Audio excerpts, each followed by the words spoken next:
할렐루야. 자, 오늘 제 7번째 순서입니다. 변화와 성숙에 관련돼서 우리가 함께 말씀을 나누고자 하는데요. 자, 우리 공과책에 나와 있습니다. 앞에는 글씨가 너무 작아서 다 못 적었거든요. 공과책을 한번 읽어보시면, 자, 영적 성장은 이렇게 나와 있죠. 삶의 변화를 이끌어내는 핵심적 요소로 작용합니다. 우리가 겪는 다양한 경험과 도전들을 통해 성장할 기회를 얻고, 이를 통해 내면의 변화가 일어납니다. 영적 성장은 단순히 종교적 신념에 그치지 않고 모든 면에서 삶을 풍요롭게 만들어줍니다. 자, 건너뛰고요. 제일 밑에, 영적 성장의 여정은 결코 쉽지 않습니다. 그러나 지속적인 노력을 통해 우리는 더 나은 자신이 될 수 있는 기회를 얻습니다. 우리는 더 큰 사랑과 이해를 바탕으로 주변과의 관계를 더욱 깊게 만듭니다. 결국 영적 성장은 모두가 지향해야 할 목표가 되어야 합니다. 우리는 그래서 반드시 영적인 성숙함을 이루어야 된다라는 거죠. 자, 그런데 목회자들 그 SNS에 이런 이야기가 올라와 있더라고요. 믿음은 참 좋은데 인품이 안 좋은 사람, 인품은 참 좋은데 믿음이 안 좋은 사람, 어떤 사람이 좋습니까? 애매한가요? 믿음은 좋은데 성질머리가 안 좋아. 성질머리는 안 좋은데 믿음은 좋아. 자, 어떤 사람이 좋으십니까? 둘 다 안 좋죠. 둘 다. 그렇죠? 성질머리도 안 좋고 믿음도 안 좋으면 이건 정말 최악이고, 믿음은 좋은데 성질머리가 안 좋다.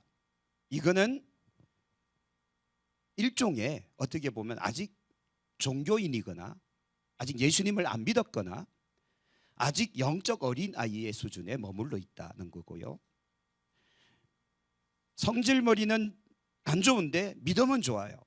이게 그거죠. 자, 믿음은 좋은데 성질머리가 안 좋다. 이게 좀 헷갈리네요. 하여튼 우리가 예수 안에 들어와서 내면의 변화가 일어나기 시작하면 성격이 변해요, 안 변해요? 변하게 돼 있습니다. 옆에 있는 사람 보세요. 이 사람 옛날 만났으면 싸웠을걸요. 그죠? 그래서 이런 이야기가 있더라고요. 내가 예수 믿었기에 망정이지, 너 예수 믿기 전이면 내 손에 죽었어, 막 이런 말 하는 사람들도 있다니까요. 옛날 성질 다 있다니까요. 그런데 우리가 예수 안에 들어와서 우리가 온화해지고 온순해지고 착해지고 이해력이 강해지고 사랑 많아지고, 할렐루야, 그렇게 변해져 가는 거 아닙니까? 그런데 이게 사실은 이 내면의 변화는 하루아침에 일어날까요? 아니면 점진적으로 일어날까요? 점진적으로 일어납니다. 어떤 사람은 교회만 가면 막 헷가닥 뒤집어져 갖고 갑자기 새 사람 될 거라 생각하는데 절대 안 그렇습니다. 예수 믿었을 뿐이지 아직 그 성질머리는 여전하다는 겁니다. 그래서 시간을 통해서, 말씀을 통해서, 또 훈련을 통해서, 여러 많은 연단을 통해서, 교회 공동체를 통해서 조금씩 나아져 가는 겁니다. 그래서 이걸 신학적 용어로 성화되어 간다라고 이야기해요.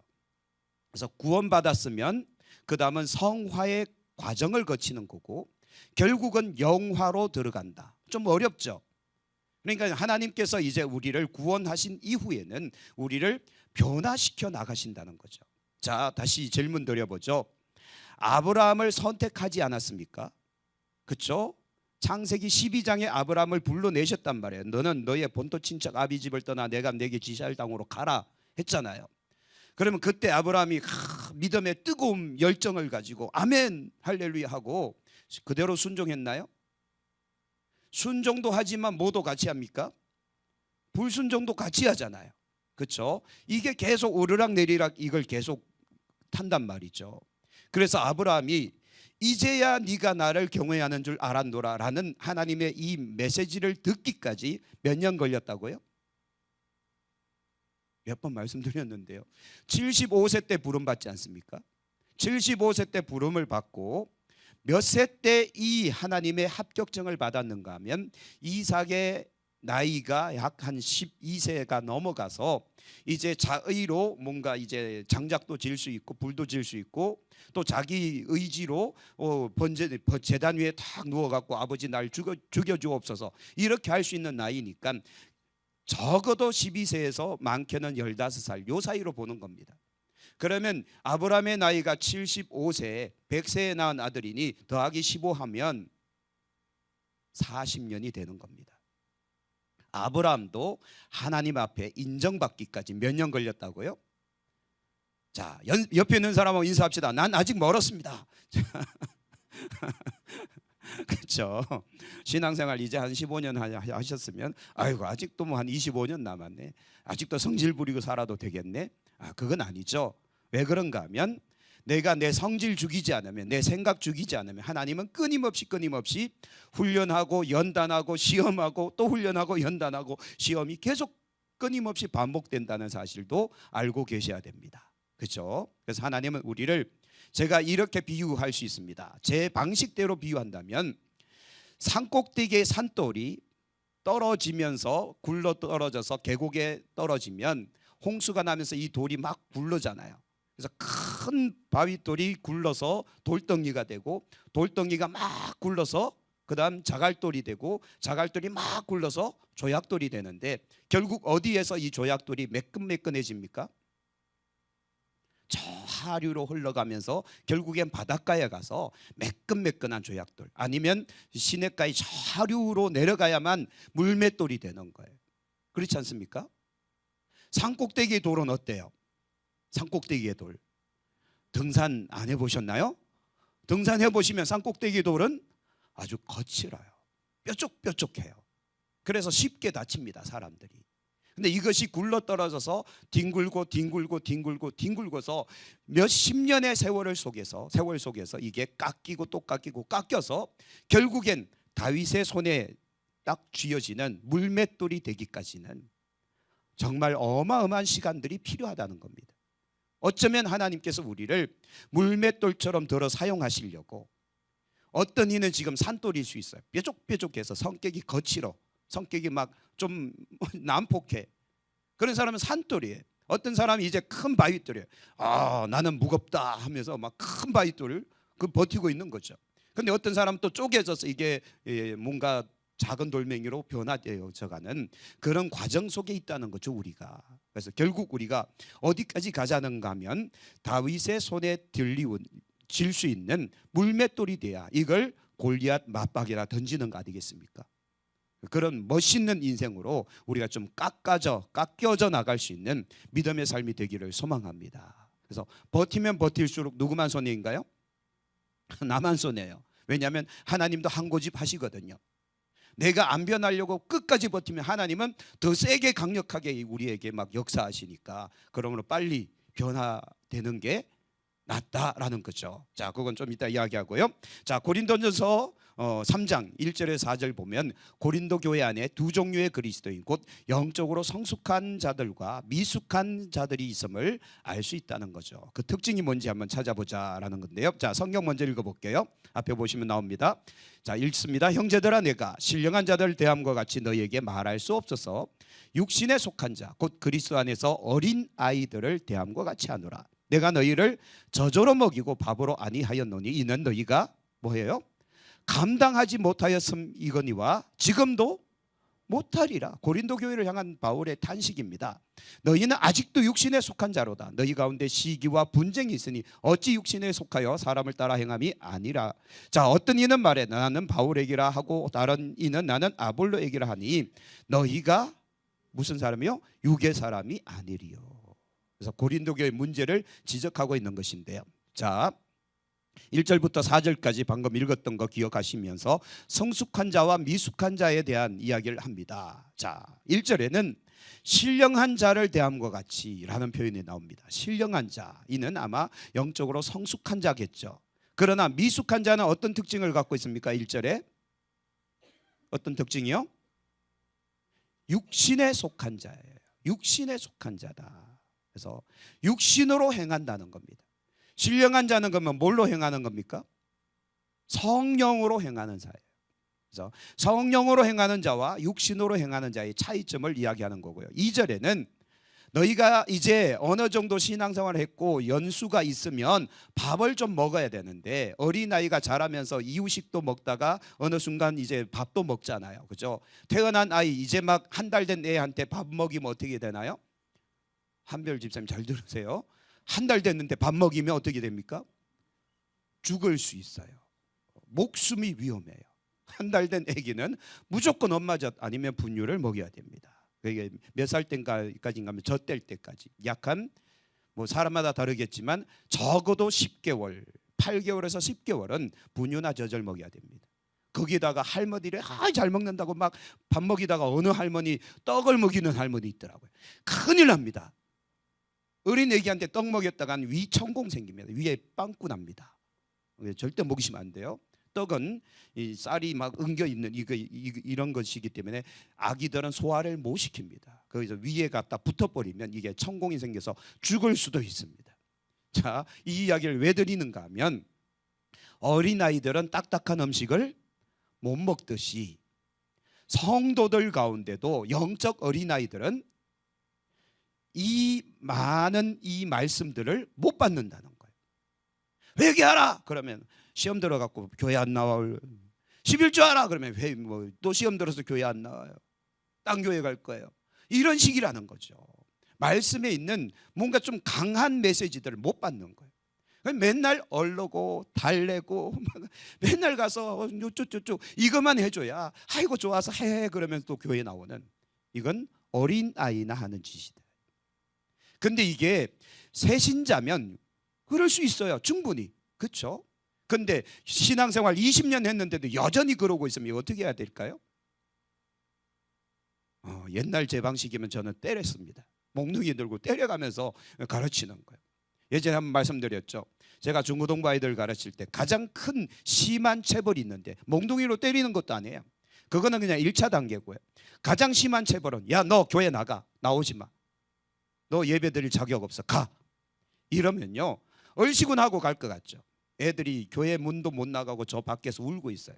제발 좀 들여보내달라고, 예배 드릴 수 있도록 해달라고. 이게 제대로 된 거 아닙니까? 맞잖아요. 요즘 그랬다가는 막 경찰 신고할걸요. 종교의 자유를 침해했다 뭐 이러면서.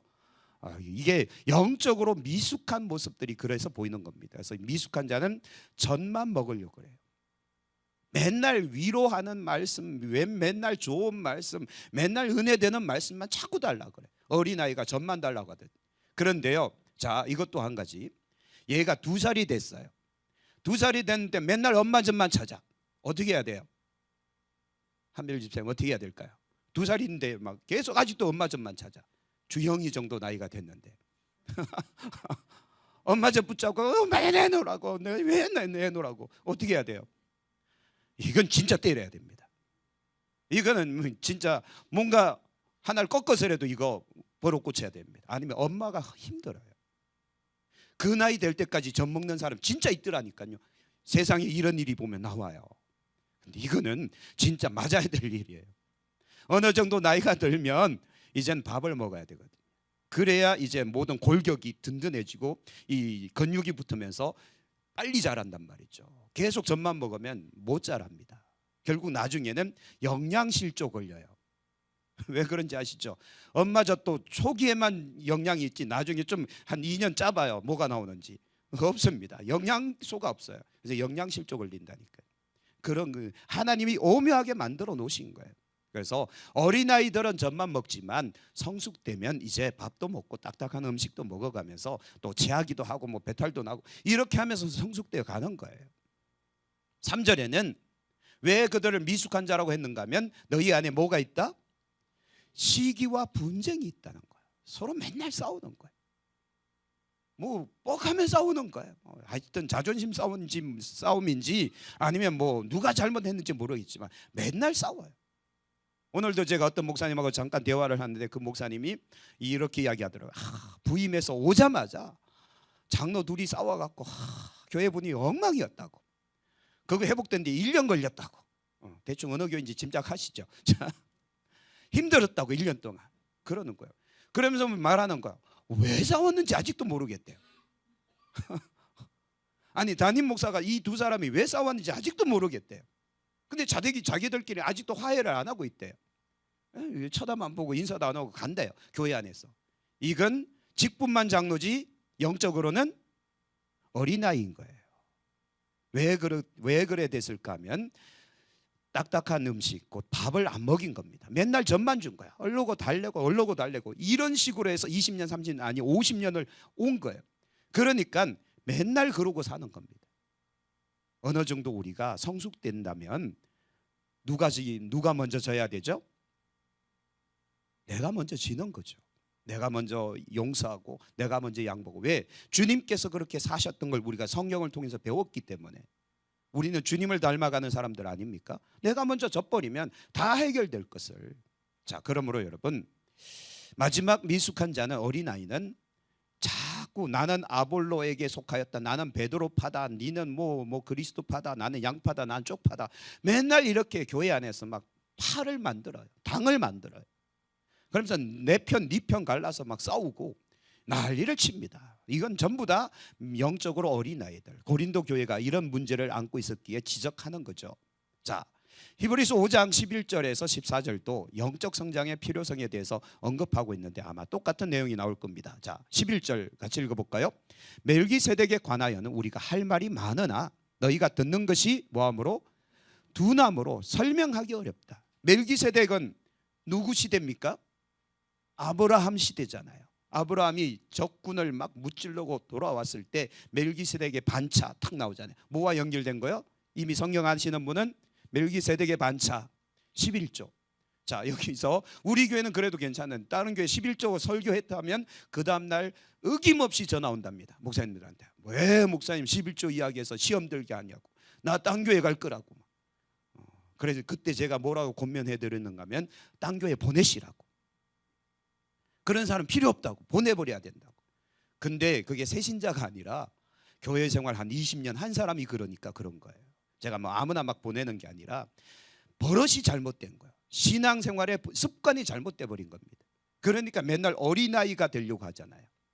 자, 왜? 성경도 나오잖아요. 너희가 듣는 것이 둔함으로 설명하기 어렵다. 자, 그 다음 듣는 것이 둔한 자가 있고요. 그 다음 12절, 때가 오래되었으므로 너희가 마땅히 뭐가 돼야 돼요? 선생이 되었을 터인데 너희가 다시 하나님의 말씀의 초보에 대하여 누구에게서 가르침을 받아야 할 처지이니 단단한 음식은 못 먹고 젖이나 먹어야 할 자가 되었다. 어린아이가 돼 있다는 거예요. 신앙생활 한 40년 했는데도 여전히 젖이나 먹는, 곧 어린아이 신앙을 갖고 있으니 이게 답답하다 이겁니다. 또 13절은 이는 젖을 먹는 자마다 뭐예요? 어린아이니 의의 말씀을 경험하지 못한 자다. 어린아이니까 의의 말씀, 곧 하나님의 이 지엄하신 말씀들을 경험해 보지 못한 거예요. 마지막 단단한 음식은 장성한 자의 것이에요. 그들은 뭘 사용해요? 지각을 사용하는 겁니다. 연단을 받아 선악을 분별한다는 거예요. 그래서 영적으로 성숙된 사람은 이게 깨어 있는 겁니다. 생각이 깨어 있어서 분별하는 거예요. 아, 이게 선한지 악한지, 이게 옳은지 그런지를 판단해내는 겁니다.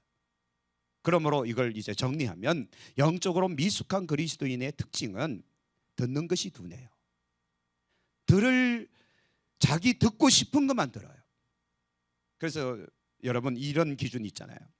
목사님 은혜 받았습니다 하면 그 사람이 오늘 듣고 싶은 이야기를 들은 거예요. 그 다음 주에는 하고 지나가요. 그러면 듣고 싶은 소리를 못 듣고 싫은 소리를 들은 거예요. 그렇죠? 그런 경우가 많아요. 어느 날은 은혜고 어느 날은 시험 들고. 왜 그런가 하면 듣는 것이 둔해서 그렇습니다. 모든 것이 하나님의 말씀이잖아요. 그렇죠? 내가 듣기 좋은 소리가 하나님의 말씀이고 듣기 싫은 거는 하나님의 말씀이 아닌가요? 이게 아니잖아요. 그래서 어린아이는 듣는 것이 둔해요. 그래서 아멘이 잘 안 된다는 소리입니다. 좋은 말, 축복된 말에는 아멘 아멘 하는데 회개하라 뭐 헌신하라 이런 데는 팔짱 끼고 있다니까요. 듣는 것이 둔하고, 두 번째는 젖이나 먹어야 된다. 딱딱한 음식을 못 먹듯 성경에 있는 뭐 강력한 메시지들을 거부하는 겁니다. 못 먹는 거예요. 소화를 못 시키는 거죠. 세 번째는 의의 말씀을 경험하지 못해요. 하나님의 그 오묘한 진리들을 그가 이제 경험을 못하니 진짜 은혜를 경험을 못하는 겁니다. 제가 최근에 이제 목사님들하고 가끔 이야기하면서 요즘은 부흥회가 잘 없잖아요. 교회마다 부흥회를 잘 안 하죠. 왜 그런가 하면 그동안 우리가 20년, 30년 전에 교회마다 막 1박 3박 4일간 아니면 4박 5일간 일주일간 계속 부흥회를 했던 그 부흥회가 사실은 폐단이 너무 많았던 거예요. 첫 번째 폐단은 뭔가 하면 강사들의 문제가 심각합니다. 왜 그런가 하면 설교 하나, 원고 하나를 가지고 1년을 돌아요. 뭐 반응이 없으시네. 설교 한 편 가지고 1년을 계속 돌아요. 왜? 교회가 다르니까. 이 교회 가도 이 설교, 저 교회 가도 저 설교. 과거에는 먹혔어요. 근데 지금은 안 먹혀요. 왜 그런지 아십니까? 이제 인터넷에 다 떠버립니다. 인터넷에 누구 치면 그냥 쫙 나와요. 근데 이 교회도 이 설교, 저 교회도 저 설교 했다가는 아예 강사로 안 부르죠. 또 성도들이 은혜가 안 되죠. 제가요 한때 뭘 연구했는가 하면 설교에 대한 표절 이걸 한번 연구해 봤어요. 그래서 성경 본문을 하나를 선정하고 그 본문을 인터넷에 딱 검색을 띄웁니다. 그러면 그 본문과 관련된 설교가 쫙 나올 거 아니에요. 그래서 비교하는 겁니다. 이 사람 설교, 저 사람 설교, 이 사람 설교. 그래서 한 5명 정도를 딱 비교하면 기가 막힌 일을 발견해냈어요. 이 5명의 설교가 토시 하나 안 틀리고 똑같다는 거예요. 근데 이 5명이 똑같은 5개가 아니라 어떤 사람은 1990년도, 어떤 사람은 2000년도, 어떤 사람은 2010년도, 어떤 사람은 2025년도 연도가 다 다른데도 설교는 똑같아. 교단이 달라요, 교회가 달라요, 설교자도 달라요. 다 다른데 설교는 똑같아. 어떻게 된 일일까요? 누군가가 원조가 있고 그걸 뺏긴 겁니다. 남의 설교 뺏겨서 설교를 한 거예요. 그런데 이게 무명의 어떤 목사님들이라면 뭐 이해할 수 있어요. 근데 유명한 강사라면 어떠시겠어요? 심각한 문제입니다. 도둑질한 거예요.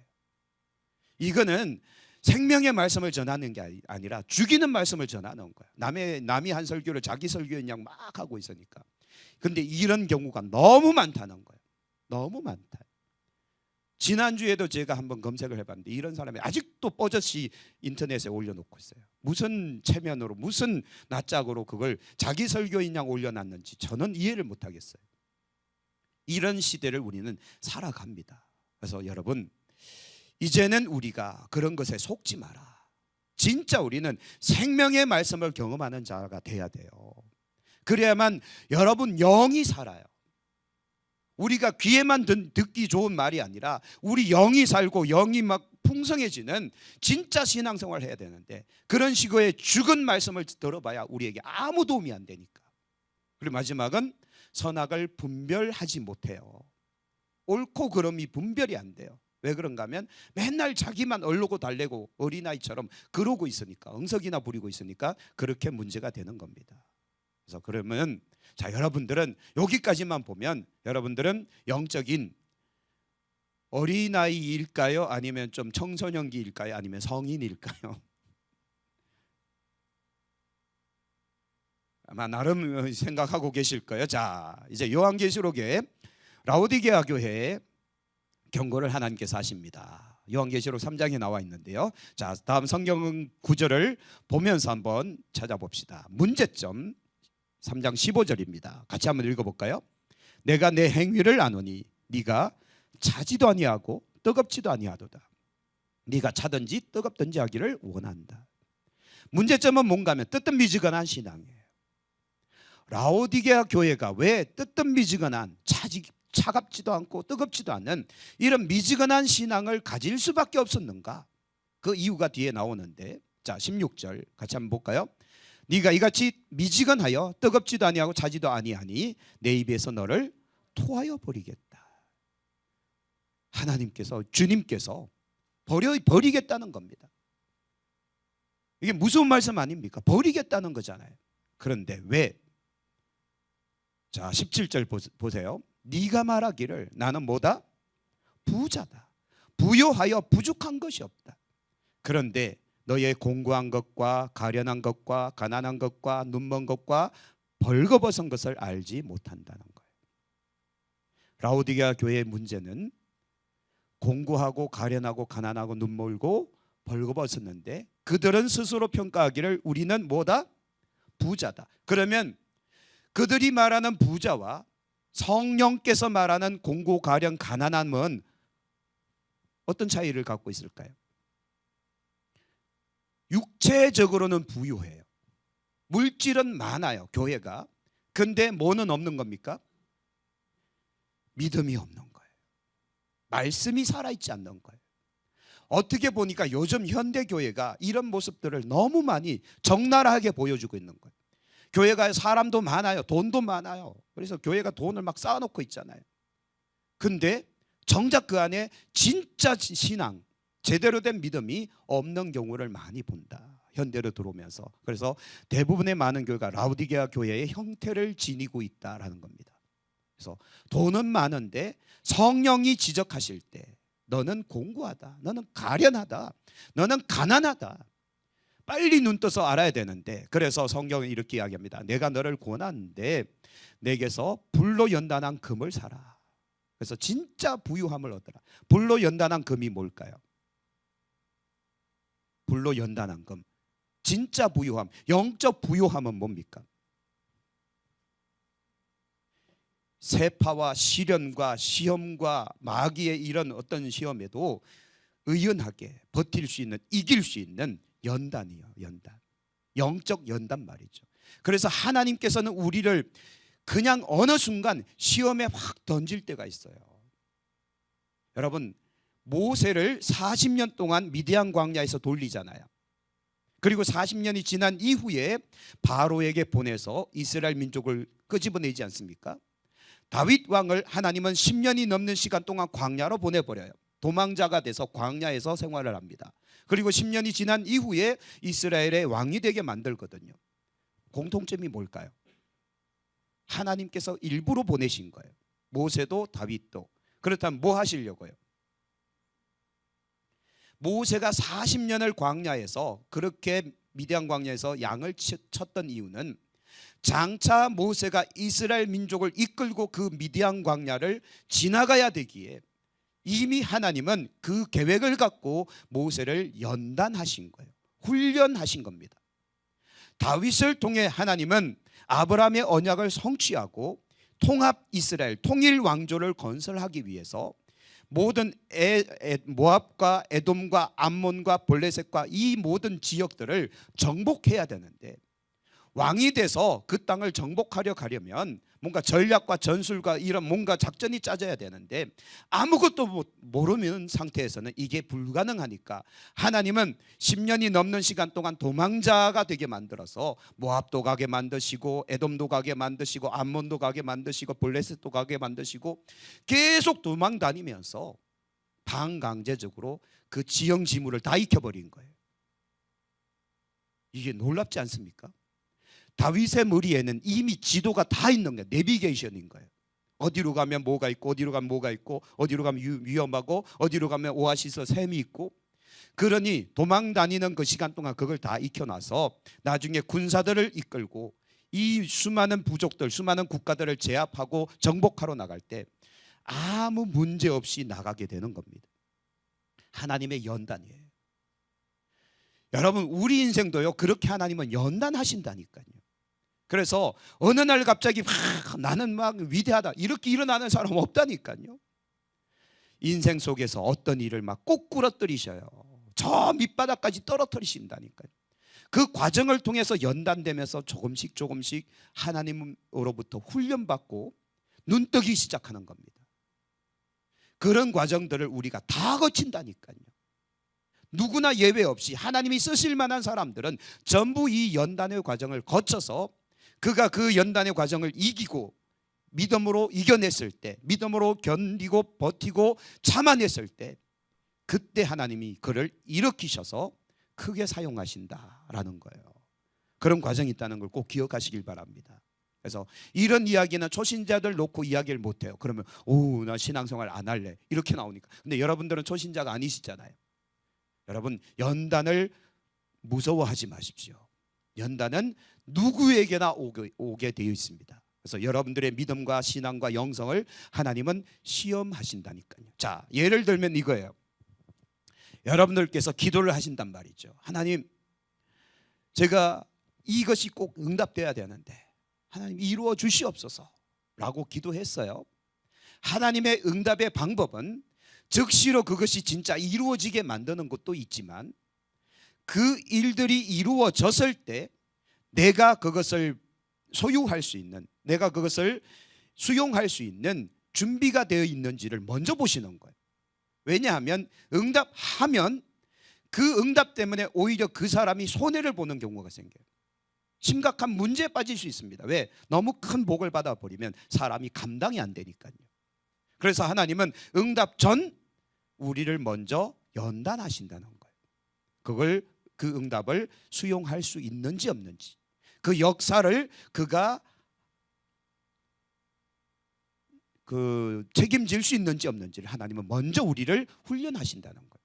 그러므로 하나님의 응답의 방식들을 우리가 알고 있어야 됩니다. 그래서 우리는 반드시 불로 연단한 금을 사서 우리의 영성이 부유해지게 만들어야 됩니다. 두 번째는 흰옷을 사서 입어 벌거벗은 수치를 보이지 않게 하라. 흰옷이 뭘까요? 흰옷. 우리가 나중에 변화받았을 때 천국에 들림받아 올라가기 전 전부 흰옷 입고 올라간다 그러잖아요. 변화되잖아요. 즉 거룩한 삶입니다. 거룩한 삶. 하나님 안에서 거룩한 삶으로 우리가 우리 자신이 이렇게 감싸져야 돼요. 우리가 교회를 다닌다고 되는 게 아니라 교회를 다니면서 내 인격적인, 성품적인, 또 근본적인, 내면적인 변화가 다 일어나야 되는 거예요. 육체의 삶을 살아가면서 하나님 나라에 들어갈 수는 없습니다. 우리 안에 변화가 일어나야 된다니까요. 그래서 여러분, 신앙생활이 쉬울까요? 어려울까요? 어렵습니다. 정말 신앙생활은 어렵습니다. 왜냐하면 내 자아를 죽이는 과정이 있어야 되니까요. 내가 죽어야 하나님의 영광이 사는 거예요. 내가 생생히 살아있는 한은 절대 이게 안 되는 겁니다. 라오디게아 교회처럼 부유하다, 눈으로 보여지는 것만 보는 거예요. 우리는 부자다, 부족함이 없다. 근데 성령께서는 너는 공고하고 가련하고 너는 가난하고 이렇게 말씀하시잖아요. 그래서 빨리 안약을 발라서라도 네가 봐야 된다. 우리의 현실을 직시해야 된다. 이 소리입니다. 그 다음 촉구하시죠. 19절. 내가 사랑하는 자를 뭐하여? 책망한다는 거예요. 징계한다는 거예요. 그러므로 네가 뭐하라는 거죠? 열심을 내고 그 다음은요? 회개하라는 거예요. 열심을 내지 않고 회개하지 않으면 어떻게 한다고요? 내 입에서 토하여 내치리라. 버린다 이겁니다. 그러면 여러분, 우리가요 교회 다닌다로 우리는 모든 것이 끝났다라고 보시면 큰 오산입니다. 예? 경기도 오산이라니까요. 그래서 우리가 교회 다니는 것은 진짜 초신자들이 하는 일이고요. 교회 다니면서 예수님을 만나서 구원받아야 되고, 구원받은 이후로는 우리가 조금씩 영적인 성장이 있어야 된다는 겁니다. 이 성장은 하나님께서 개입하셔서 우리를 연단하신다니까요. 그런데 어떤 이들은 이 연단을 거부하고 뛰쳐나가 버리죠. 그래서 일명 시험 들었다. 그래서 딴 교회 가면 되지 뭐 딴 교회 갑니다. 그래서 메뚜기 신자들이 생기기 시작한 겁니다. 왜냐하면 문제 생길 때마다 딴 교회, 문제 생길 때마다 딴 교회. 이러니까 신앙의 성장이 일어나요? 안 일어나요? 안 일어나는 겁니다. 계속 제자리. 곧 구원받았는데도 제자리면 영적 어린아이, 구원 못 받았으면 그는 아직도 불신자인 거예요. 근데 신앙생활 50년 뭐 이래야 된다니까요. 교회 생활 50년인데도 불구하고 아직도 구원 못 받은 거예요. 이건 심각한 문제인 겁니다. 그래서 우리는 열심을 내든지 회개하든지, 우리는 그래서 이 하나님의 촉구를 받아야 되는데, 자 20절 같이 읽어볼까요? 볼지어다 내가 문 밖에 서서 두드리노니 누구든지 내 음성을 듣고 문을 열면 내가 그에게로 들어가 그와 더불어 먹고 그는 나와 더불어 먹으리라. 라오디게아 교회의 문제는, 가장 심각한 문제는 그들 스스로가 부자다 보니까 누구를 문 밖에 둔 겁니까? 예수님을 문 밖에 둔 거예요. 옛날에는 이 성경 구절 가지고 뭐 전도하는데 막 사용했는데, 이거 전도하는데 사용하는 구절 아니거든요. 문 밖에서 예수님께서 두드린다는 건 이건 심각한 문제입니다. 교회가 예수님을 저 문 밖에 뒀다니까요. 교회 안에는 자기들끼리 그냥 뭐 쾌지나 칭칭나네 잔치하고 벌어졌는데 예수님은 쫓겨나 계시는 거예요. 이거는 심각한 결과를 가져옵니다. 그래서 예수님은 열심을 내든지 회개하든지 너희가 돌이키지 않으면 내가 내 입에서 너희를 토하여 내칠 것이다. 마지막 날 가면 버림받을 수도 있다라는 걸 이야기하는 겁니다. 자, 그래서 약속이 있는데요. 이기는 그에게는 내가 내 보좌에 함께 하여 주기를, 내가 이기고 아버지 보좌에 함께 앉은 것과 같이 할 것이다. 그래서 보좌에 함께 하겠다는 거죠. 그래서 우리가 주님을 먼저 모셔드려야 되고, 그리고 우리 안에 정말 우리가 열정, 신앙적인 열정과 열심, 영적인 성숙함을 이루어내야 우리는 영광의 보좌로 나갈 수 있게 되는 겁니다.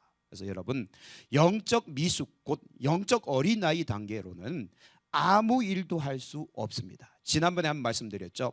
사탄 마귀가 교회와 성도를 향해 전략이 있다가 펼치는 전략이 있는데, 그게 뭔가 하면 사또하고 나타나서 막 우리를 괴롭혀서 우리 삶에 힘들게 하고 어렵게 하고 이런 것만 생각하는데, 이제는 마귀가 전략을 바꿨다니까요. 우리를 괴롭히지 않아요. 왜? 성도들을 괴롭혀봐야 괴로운 생활 속에서 더 기도하니까. 맞잖아요, 그렇죠? 작전 기도하고 금식 기도하고 막 이겨내려고 애쓰니까 마귀가 이 작전이 실패한 겁니다. 그래서 현대로 들어오면서 마귀의 작전이 바뀌어버렸어요. 우리가 원하는 걸 다 들어주는 거예요. 돈이 필요하면 돈 주고, 뭐가 필요하면 뭐 주고, 권력이 필요하면 권력을 주고 다 줘요. 아무것도 부족함이 없어요. 그럼 어떻게 될까요? 제일 먼저 뭐부터 멈추는가 하면 기도가 멈춰요. 왜? 간구할 일이 없거든요. 아쉬운 것이 없으니 기도할 이유가 없는 겁니다. 부족한 것이 없으니 내가 하나님 앞에 엎드릴 이유가 없는 겁니다. 그렇죠? 예배도 뭐 이번 주는 어디 놀러 갈까? 여유가 생기니까요. 자동차 타고 바람, 콧바람 쫙 쐬고 이번 주는 쉬었으니 다음 주에는 교회 가지지 뭐. 이런 식으로 가는 겁니다.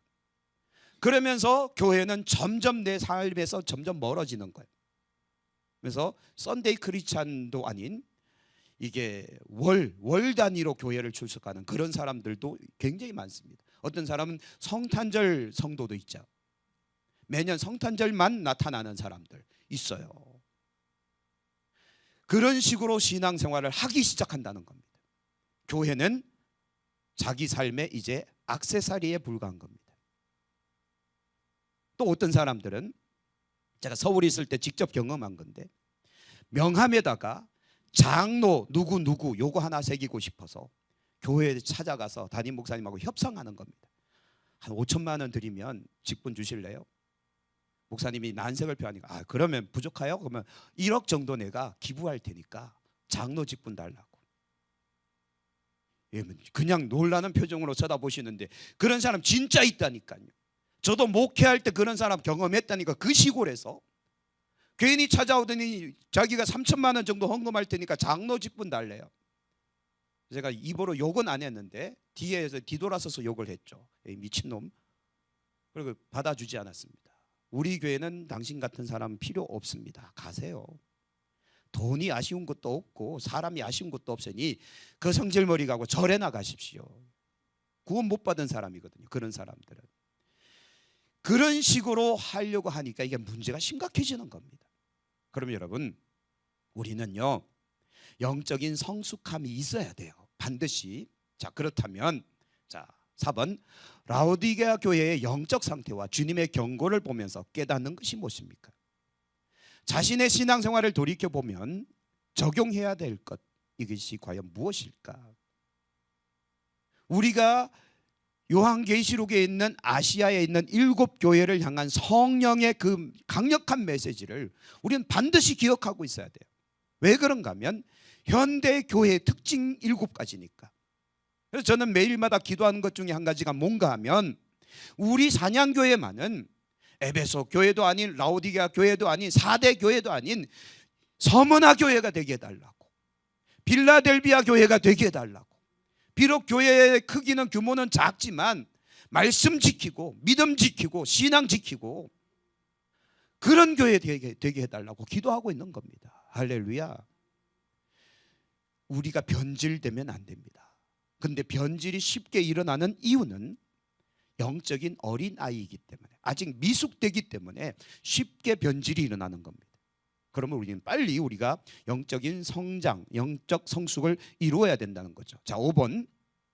이 말씀을 상고해 볼 때 영적으로 성장하지 못함으로 그리스도인이 갖는 문제 가운데서 자신이 경험한 실감나는 체험 많을 겁니다. 방금 제가 이야기 드렸듯이 어떤 사람이 찾아와서 헌금 많이 할 테니까 직분 달라고. 또 한 가지를 더 말씀드리면 어떤 사람이 저한테 이렇게 이야기합니다. 교회에 헌물, 뭔가 이 성물 하나 기부할 테니까 자기 이름 새겨달라고. 저는 거기에 절대 타협 안 합니다. 가져가시라고. 자, 그리고 또 한 가지만 더 이야기해 드릴게요. 여러분 참고 이미 이야기해 드린 것 같은데, 어떤 사람이 자기 집에 저한테 이렇게 먼저 물어보는 거예요. 목사님, 교회에 냉장고 필요하세요? 그래요. 필요하죠. 지금 하나가 있는데 지금 작아서 더 필요합니다. 그랬더니 우리 집에 있는 거 가져가세요 그러는 거예요. 그래서 궁금해지잖아요. 갑자기 왜 자기 집 걸 교회에다 갖다 놓냐고요. 그래서 왜요? 그랬더니 자기는 새 거 샀대요. 그래서 자기 쓰던 걸 교회가 드릴 테니까 교회에서 쓰세요 그러는 거예요. 제가 웃으면서 이렇게 이야기했어요. 새 거 갖고 오세요 그랬죠. 쓰던 거 계속 쓰시고 새 거는 교회 갖다 놓으세요 그랬죠. 그랬더니 얼굴이 하얘지더라고요. 그리고는 그 사람이 준다는 거 안 받았습니다. 주실 거면 새 거 갖다 놓으세요 교회는. 제 말이 틀렸나요? 성질머리, 아니 그게 습관이 잘못된 거예요. 하나님의 교회를 얄팍하게 본 겁니다. 하나님의 이 교회는 그리스도의 몸이잖아요. 이곳을 너무 가볍게 본 겁니다. 그건 잘못된 신앙. 그래서 그 사람이 장로교에서 신앙생활을 하다가 온 사람이라 제가 이해를 했습니다. 농담했는데 듣지도 않으시고 웃지도 않으시고, 그런 식으로 신앙생활을 배웠다가 평생 가도 영적 성숙이 일어나지 않습니다. 자, 그렇다면 에베소서 4장 11절에서 16절을 읽고 다음 질문에 한번 답해 보십시오. 자, 11절. 어떤 사람은 사도로, 어떤 사람은 선지자로, 어떤 사람은 복음 전환자로, 어떤 사람은 목사와 교사. 자, 지나가고요. 자, 질문. 영적 성장을 위해 교회에 주신 직분자들은 누군가 하면, 첫 번째는 사도가 있고, 두 번째는 선지자가 있고, 세 번째 복음 전파자가 있고, 네 번째는 목사가 있고, 다섯 번째는 교사가 있다. 가장 큰 특징만 이야기하는 거예요. 집사님들도 있고 현대에는 권사 장로들도 다 있지만 이렇게 크게 나누어서 교회의 영적 성장을 위해 직분을 세우는 겁니다. 그래서 여러분들이 직분자들이시잖아요. 그렇죠? 여러분들이 전부 직분자들이시기 때문에 무엇을 위해 우리에게 직분을 주신 건가 하면 그리스도의 몸인 교회를 성장시키기 위해서 우리에게 직분을 준 거예요. 믿으십니까? 나를 교회에서 드러내라고 직분 준 게 아니라 교회 세우라고, 교회의 영적 성장을 위해서 힘써달라고 그 직분을 준 거예요. 자, 그렇다면 두 번째, 영적 성장의 목표는 무엇입니까? 12절 말씀을 보면, 자, 성도를 온전하게 하는 거예요. 성도가 온전해지는 겁니다. 여러분 한 사람 한 사람이 온전한 믿음의 사람이 되는 거예요. 그래서 이루고 싶은 것이 뭔가 하면 두 가지인데, 첫 번째는 교회 안에서 봉사의 일을 하게 하는 거예요. 두 번째는 그리스도의 몸을 세우는 거예요. 이게 헬라의 문법 구조거든요. 주가 성도를 온전하게 하는 겁니다. 성도가 온전해져야 제대로 된 봉사를 하게 되고 제대로 된 교회를 세우게 된다는 거예요. 그렇다면 거꾸로 성도가 온전하지 못하면 봉사의 일을 하긴 하는데 맨날 말썽이 일어나요. 그래서 어떤 사람이 어디 가서 뭐 손만 대면 문제 일으키는 사람이 있죠. 예를 든다면 주방 가서 설거지만 하면 접시 깨뜨리는 사람이 있어요. 있다니까요. 어디만 가면 그 사람만 오면 싸움이 일어나. 이런 사람이 있다니까요. 왜? 제대로 되지 못하는 겁니다. 왜? 온전하지 못하니까. 또 어떤 사람만 가면 교회가 막 부흥하고 막 일어나요. 또 다른 사람은 그 사람만 가면 교회가 분리되고 막 교회가 싸움판이 나. 여러분들도 경험하셨잖아요. 어떤 사람이 왔는데 그 사람 때 교회가 막 삽시간에 막 난장판이 되고 교회가 두 쪽 나는 그런 경험들 하셨잖아요. 왜냐하면 온전하지 못한 겁니다. 제대로 못 선 거예요. 본인이 제대로 안 서 있으니까 교회를 세울 방법을 모르는 겁니다. 그러니까 오히려 교회를 무너뜨리는 거예요. 그래서 주 문장은 성도를 온전하게 하는 겁니다. 두 번째 13절은 또 나오죠. 온전한 사람을 이루는 거예요. 그렇다면 온전한 사람을 이루어 뭘 하시는가 하면 믿는 것과 아는 일에 하나가 되게 한다는 거예요. 우리가요, 믿음이 온전해야 우리가 하나가 될 수 있습니다. 믿음도 하나가 될 수 있고 성경을 아는 지식, 지혜들도 하나가 될 수 있어요. 제가 왜 수요일마다 성경대학을 하는지 아십니까? 우리가 성경을 보는 관점이 우리가 똑같아져야 비전이 같아지고 함께 나갈 수 있는 겁니다. 근데요, 이게 생각이 서로 달라버리면 동행 못한다니까요. 왜? 뭐 합시다 그런데 저기서 딴소리가 또 저기서 딴소리 해버리면 교회는 아무것도 못합니다. 그래서 우리나라 속담에 사공이 많으면 배가, 요즘은 산으로 가는 게 아니라 저 안드로메다로 가더라고요. 감당이 안 된다는 겁니다.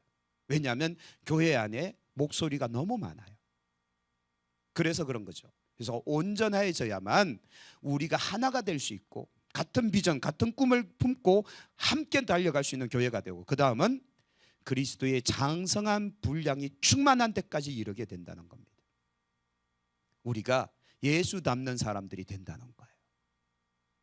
그 단계까지 나가야 되는 거 아니겠습니까? 그 다음 14절은 또 어떻게 말씀하는가 하면 14절은 이제부터 어린아이가 되지 마라 하는 거예요. 이게 무슨 소린가 하면 막 성장하다가 뒤로 갈 수 있다 없다? 있다는 거예요. 미끄덩해서 미끄러질 수 있다는 거예요. 그러니까 신앙이 막 성장하다가 다시 미끄러지는 그런 경우들이 있다는 거예요. 그래서 그렇게 되면 속임수와 간사한 유혹에 빠지게 된다는 거예요. 왜 우리가 성장해야 되고 성숙해야 되는가 하면 요즘요 이단들이 얼마나 성행합니까? 이단이 아닌데도 불구하고 복음의 본질, 복음의 진리가 아닌 것들을 선포하는 경우가 얼마나 많습니까? 제가요 그런 경험을 너무 많이 했거든요. 다른 교회 헌신 예배, 다른 교회 어떤 뭔가 행사가 있어서 아니면 다른 곳에 어떤 뭔가 예배가 있어서 참석했다가 막 가슴을 치는 경우가 얼마나 많은지 몰라요. 성경 말씀을 가지고 설교를 해야 되는데 세상 이야기만 하다 끝내버리는 거예요. 제가 아는 어떤 청년이 저한테 상담을 요청을 해왔습니다. 뭔 이야기냐 그랬더니 미치겠대요. 왜? 그랬더니 매주마다 축구 이야기 때문에 미치겠대요. 축구 이야기. 하필 그게 이제 월드컵 기간을 지나면서 정말 미치겠대요.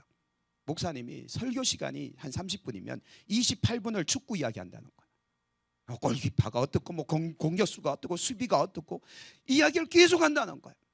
그리고 한 2, 3분 정도 이제 말씀 이야기하고 마치겠습니다 하니까 성도들이 황당한 거예요. 그래서 스트레스 받아서 미치겠다는 거예요. 그래서 결국 그 교회가 공중분해됐습니다. 사라졌습니다. 기가 막히죠.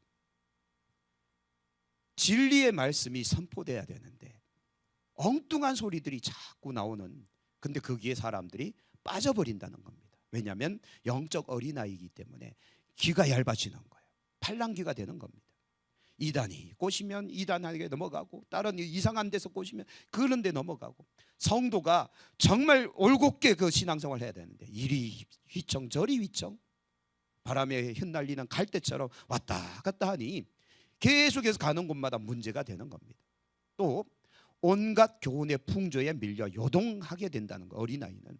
그러나 어린아이가 되지 말아야 이런 것에 빠지거나 요동하지 않게 된다. 흔들리지 맙시다. 우리 정말 굳게 자리를 지킬 수 있는 믿음의 견고한 자들이 되어지기를 축복합니다. 그 다음 15절은요 오늘따라 이게 말씀이 좀 무섭죠, 그죠? 교회의 머리는 예수님이세요. 그래서 오직 사랑 안에서 참된 것을 할 수 있어야 돼요. 왜? 자, 다시 비유를 드리죠. 이건 중요하니까 또 반복합니다. 제가 오른손을 들었어요. 오른손이 지가 혼자 알아서 올라간 겁니까? 왜 올라간 거죠? 얘가 지금 머리가 명령하고 있는 거예요. 안 내려오고 있어요. 얘가 버티고 있는 겁니까? 아니잖아요. 머리가 지금 명령하고 있는 거예요. 내리면 안 돼. 이 원리를 아셔야 돼요. 교회의 머리는 예수님. 그러면 교회가 명령했어요. 오른손 들어. 아니 뭐 예수님 명령하셔서 오른손 들어. 그러면 교회는 오른손을 들고 있어야 되는 거예요. 아파도 들고 있어야 돼요. 머리가 명령하고 있기 때문에 내려라 하기 전까지는 내리면 안 되는 거예요. 근데 우리는 자의적으로 해석해 버리거든요. 신앙생활을 자기 스스로 해석해 버리는 거예요. 예수님의 명령 통제를 받지 않는 겁니다. 그러다 보니 사랑 안에서 참된 것이 이루어지지 않게 되는 겁니다. 교회의 머리는 예수님이시니 예수님의 명령, 곧 예수님의 통제가 이루어지는 곳이 돼야 된다는 겁니다. 그게 진짜 신앙생활인 거잖아요. 그리고 또 한 가지는 우리가 범사에 그리스도까지 자라나야 되는 거예요. 곧 온전한 육체를 이루는 교회가 돼야 된다. 온전한 육체 말이죠. 그래서 우리가 소아마비를 앓듯 이게 막 지 마음대로 움직이는 이런 거는 장애잖아요. 근데 이 머리의 명령이 완전히 이게 순식간에 이루어지잖아요. 뭐 시간 딜레이 가지고 뭐 이렇게 움직이는 거 없지 않습니까? 걸어갈 거나 내가 행동할 때 이거는 정말 빛의 속도보다 더 빠른 속도로 명령 체계가 이루어지잖아요. 그거는 온전한 육체이기 때문에 그렇게 되는 거예요. 교회가 그렇게 될 때 얼마나 훌륭한 교회가 될 수 있겠느냐라는 겁니다. 자, 그래서 마지막 16절. 영적 성장은 공동체와 어떤 관계를 갖고 있습니까? 그래서 그 몸을 자라게 하고 스스로 세운다는 거예요. 자, 이 말이 중요합니다. 그 몸을 자라게 하고 스스로 세운다는 거예요. 몸이 건강하면 저희 막내가요 없죠. 저희 막내가 맨날 요즘 스트레스 받는 게 난 왜 키가 빨리 안 클까? 아마 서연이도 똑같을 거예요. 키 갖고 맨날 스트레스 받아요. 그래서 제가 이렇게 한마디예요. 밥이나 잘 처먹어. 이거는 잘 먹으면 크는 건 당연한 거예요. 그렇지 않습니까? 그래서 저는 이렇게 핑계대요. 아빠는 어렸을 때 이게 못 먹어서 여기밖에 못 컸다. 맞거든요. 그렇죠? 우리 때는 못 먹었잖아요. 그렇죠? 인정을 안 하시네. 저는 가난해서 못 먹었답니다. 요즘 먹을 게 막 천지잖아요. 잘 먹으면 잘 크니까 걱정하지 마라. 즉 다시 말해서 온 몸이 온전하면 성장하는 건 당연한 거예요. 스스로 세워간다는 겁니다. 그런데 어딘가에 문제가 생겨 있으니까 이게 엉뚱하게 자라나는 거죠. 자, 그래서 온몸이 각 마디를 통하여 서로 도움을 받는다는 겁니다. 우리 육체를 생각하시면 돼요. 즉 우리 공동체가요 그냥 하나님께서 엮어두신 거 아니에요. 필요를 따라서 우리를 묶어 놓으신 거예요. 그래서 우리가 함께 하나 되어 예배하고 기도하고 함께 찬송하고 함께 봉사하고 함께 섬길 때 공동체가 함께 성장해 나가는 겁니다. 건강한 육체가 되는 겁니다. 건강한 교회로 일어나게 되는 거예요. 우리가 함께 서로 공유하고 서로 사랑을 나누고 정보를 교류하고 우리가 서로 함께 아픈 슬퍼하는 자와 함께 슬퍼하고 웃는 자와 기뻐하는 자와 함께 기뻐하는 그런 아름다운 공동체가 될 때 스스로 세워져 가는 겁니다. 몸이 자라게 되는 거예요. 그리고 또 한 가지는 우리는 서로 뭐 되어 있다? 연결되고 결합되어 있어서 각 지체의 분량대로 역사한다는 거예요. 우리 역할들을 감당하니 우리가 서로에게 지탱, 서로에게 의지, 서로에게 도움을 주는 그런 관계로 엮어져 있다라는 겁니다. 그게 교회 공동체예요. 그래서 혼자 신앙생활이 가능할까요? 안 될까요? 그건 거짓말입니다. 절대 혼자 신앙생활은 못합니다. 안 되고 될 수도 없습니다. 오히려 사단마귀의 밥이 될 뿐입니다. 우리는 공동체로 함께 있을 때 우리는 건강한 그리스도의 몸을 형성하는 교회가 될 수 있다라는 거죠. 자, 이제 얼마 남았죠? 새 생명을 얻은 그리스도인이 가장 우선해서 해야 될 일이 무엇일까요? 성경 구절에 보니까 나는 심었고 아볼로는 물을 주었으되 오직 하나님께서 뭐하게 하셨다고요? 자라나게 하셨다. 7절은 그런즉 심는 이나 물 주는 이는 아무것도 아니로되 오직 자라게 하시는 이는 하나님뿐이시다. 성도, 구원받은 성도가 가장 우선시 해야 될 일은 뭐 하는 거예요? 자라는 거예요. 자라는 거. 빨리 자라는 거예요. 빨리 자라야 열매를 맺든지 뭘 하든 하잖아요. 근데 아까도 말씀드렸듯이 고린도 교회는 자랐어요? 못 자랐어요? 못 자랐어요. 왜요? 여전히 육신에 있는 자, 육신의 생각만 하고 있으니까 못 자라는 겁니다. 젖이나 먹으려고 그러지 단단한 음식 못 먹으려고 안 먹으려고 그러니까 못 자라는 겁니다. 교회가 그렇게 되면요, 아까 사단 마귀는 우리 교회를 아무것도 못하게 만든다. 시간이 아무리 지나가도 아무것도 안 하고 지나가는 거예요. 그걸 이제 스스로 만족해 버리는 거죠. 이건 마귀의 전략에 넘어간 겁니다. 하나님은 우리를 자라게 하시길 원하고 계신다. 자, 베드로전서 2장은 그러므로 모든 악독과 모든 거만과, 거만 맞나요? 기만과, 잘 안 보여 저기가, 외식과 사기와 모든 비방하는 말을 버리라고. 갓난 아이들 같이, 그 다음은요, 순전하고 신령한 젖을 사모하라는 거예요. 그래서 여러분, 우리가 영적 성숙은 다른 방법 없습니다. 뭐밖에 없습니까? 말씀이에요. 말씀을 집요하게 파고들어야 돼요. 말씀을 정말 잘 배우셔야 됩니다. 말씀을 정말 잘 들으셔야 됩니다. 그래서 여러분, 제가 이거 한마디 해드릴게요. 신앙생활에서 가장 복받았다라고 하는 사람이 어떤 사람인지 아십니까? 말씀이 들리는 사람이에요. 말씀이 들리는 거예요. 그리고 그 들린 말씀이 가슴을 울리는 거예요. 가슴이 찡하는. 그래서 이런 노래가 있습니다. 가슴이 찡하네요 정말로, 눈물이 핑 도네요 정말로. 이게 진짜 은혜 아닙니까? 그렇잖아요. 가슴이 콩닥콩닥 눈물이 나오고 막 이런 상태가 은혜 받은 상태인데, 그러려면 우리가 말씀이 1순위는 들려야 되는 거예요. 들리는 게 큰 복입니다. 자, 디모데후서 3장 중요한 말씀이죠. 너는 배우고 확신한 일에 가라. 너는 네가 누구에서 배운 것을 알고 또 어려서부터 뭘 알았다고요? 성경을 알았느니 성경은 능히 너로 하여금 그리스도 예수 안에 있는 믿음으로 말미암아 구원에 이르는 지혜가 있게 하느니라. 그 다음 우리가 잘 아는 성경 나오죠. 모든 성경은 하나님의 감동으로 된 것이다. 교훈 책망 바르게 하면 의로 교육하기 유익하다. 이는 하나님의 사람으로 뭐하고요? 온전하게 하고, 온전함 또 나오잖아요. 또 모든 선한 일을 행할 능력을 갖추게 하려 합니다. 성경이 우리를 저렇게 만든다는 거예요. 그래서 교회 신앙생활 20년 짬밥, 그걸로 뭐 할 수 있습니까? 뭘 할 수는 있겠지만 진짜 하나님의 뜻을 행할 수는 없습니다. 신앙 연수가요, 우리를 크고 위대한 일, 하나님의 뜻을 이루지 못한다니까요. 진짜 우리 신앙은 성경을 기초로 해서 성경 위에, 말씀 위에 우리 신앙이 성장할 때 우리가 이게 지식이 새로워지거든요. 곧 하나님의 뜻이 분별되어지기 시작하고 그 뜻에 순종하기 시작하는 겁니다.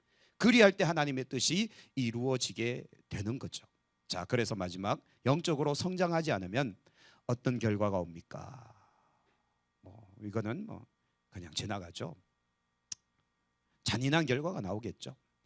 지속적인 신앙 성장을 위해서 여러분 어떻게 하셔야 되겠습니까? 어떻게 하셔야 되겠습니까? 계속 성장하기 위해서는 계속 짱 목사랑 같이 성경 공부합시다. 계속 말씀 잘 배웁시다. 말씀으로 더 가까이 가는 수밖에 다른 방법 없습니다. 이거는 첩경, 이건 지름길이 없습니다. 영적 성숙은요, 점진적으로 성장해 간다 그랬잖아요. 그래서 끊임없이 말씀을 파고 들어야 돼요. 자, 생각해보기. 재밌는 그림이죠? 생각해보기. 이런 거 연구하는 게 참 재밌더라고요. 그림과 함께. 이건 제가 다 만들어낸 거니까요, 다른 데서 가져온 거 아닙니다. 당신의 영혼은 안녕하십니까? 어떠세요? 질문이 너무 쇼킹하죠. 여러분 영혼은 안녕하시냐고요. 나는 지금 내 영성은 괜찮냐 이거예요. 안녕하신가요? 마귀가 씹다 버린 찐빵 같은 그런 인생 없으신가요? 두 번째, 텅 빈 영혼으로 살고 있지는 않습니까? 맨날 공허한 거야. 교회 와도 공허하고, 집에 가도 공허하고, 직장 가도 공허하고, 그냥 뭔가 가슴이 뻥 뚫린 것처럼 허전한 신앙생활 하고 계시지는 않습니까? 뭔가가 이게 빠져나갔잖아요. 우리가 그래서 성경을 기초로 한 신앙생활을 제대로 배워야만, 제대로 쌓아야만 우리가 제대로 된 신앙생활을 할 수 있게 되는 겁니다. 그래서 제가 우리 교회에서 매주 수요일마다 이렇게 성경대학을 하는 이유가 이것 때문에 그런 거고요. 제가 이것 때문에 참 많은 효과를 봤거든요. 다른 방법이 없더라고요. 교회가 부흥하고 성도 한 사람 한 사람들이 영적으로 깨어나서 일꾼 되는 다른 방법 없어요. 아무리 어떻게 해도요, 일꾼 안 돼요. 근데 말씀을 제대로 딱 가르쳐 놓으니까요, 진짜 일꾼 되더라고요. 자, 마지막 제가 간증 하나 하고 마칠게요. 제가 어떤 녀석 하나를 딱 성경 공부를 3년을 시켰습니다. 3년을 매주마다 모여서 성경 공부를 한 거예요. 얘가 대학교를 서울로 갔거든요. 숙대. 괜찮은 학교 갔죠. 가서 서울에서 이제 교회 생활을 해야 되니까 그 대학교 옆에 있는 큰 장로교회, 엄청나게 큰 장로교회를 청년부를 등록을 한 겁니다. 청년부 등록했는데 그날부터 이제 그 부목사님이 성경을 가르치기 시작하더래요. 그래서 다 배웠는데 그 다음 주에 쪼르르 저한테 달려왔어요. 목사님! 왜? 그랬더니 목사님 가르치신 성경이 얼마나 탁월했는지 이제서야 알았어요. 그러는 거예요. 뭔 소리야? 그랬더니 서울에 어마어마하게 큰 교회에 청년초에 등록했는데 거기 부목사님이 성경을 가르치는데 장 목사님하고 비교하니까 한참 아래예요. 그러는 거예요. 할렐루야. 제가 수준 높게 성경을 가르친다는 소리입니다. 체계적으로도 가르친다는 소리죠. 그 아이가 그렇게 간증을 했답니다. 그리고 이 녀석이 나중에 서울에서 막 뜨더니 숙대 총학생 회장까지 했어요. 괜찮지 않아요? 이 시골 녀석이 괜찮잖아요. 왜? 말씀이 기초가 되니까. 정말 그것이 이 아이의 인생에 큰 지침이 돼버린 겁니다. 말씀 따라 순종하며 살려고 애를 쓰니까 하나님께서 막 높이시는 거예요. 자, 그러면 여러분, 지금 우리는 어느 단계까지 왔는가 하면, 죄송한 말씀이지만 이제 기초 단계 겨우 떼고 있어요. 이제 교회 처음 온 사람들이 기초 성경 공부하는 그 단계를 이제 지나가고 있다고요. 죄송합니다만. 그러니까 앞으로 갈 길이 참 구말립니다. 멀었습니다만 우리 계속해서 한번 배워봅시다. 저랑 같이 한 3년만 공부하시면, 제가 장담했잖아요, 웬만한 신학교 졸업한 전도사들보다 더 나으실 거라고. 그렇게 우리 한번 배워봅시다. 이 단계 끝나면 더 어려워진다는 소리예요. 성경을 공부하는 그 과정이 좀 더 어려워지겠지만, 여러분, 그래서 우리 지식에까지 새롭게 함을 받는 우리 교회가 되기를 소망합니다. 그래서 여러분, 성경에 눈 뜨셔야 돼요. 빨리 성경에 눈 뜨셔서 제가 보는 성경이 여러분이 보는 성경하고 똑같아질 때 우리 교회는요, 정말 강력한 교회가 될 수 있습니다. 그리고 하나님께서 말씀하시는 그 말씀이 이해가 돼버리고 믿어질 때, 여러분, 우리는 정말 위대하게 쓰임받는 교회가 될 수 있을 거라고 저는 믿습니다. 그날까지 함께 말씀에 깊이 들어가기를 소망합니다. 기도하겠습니다.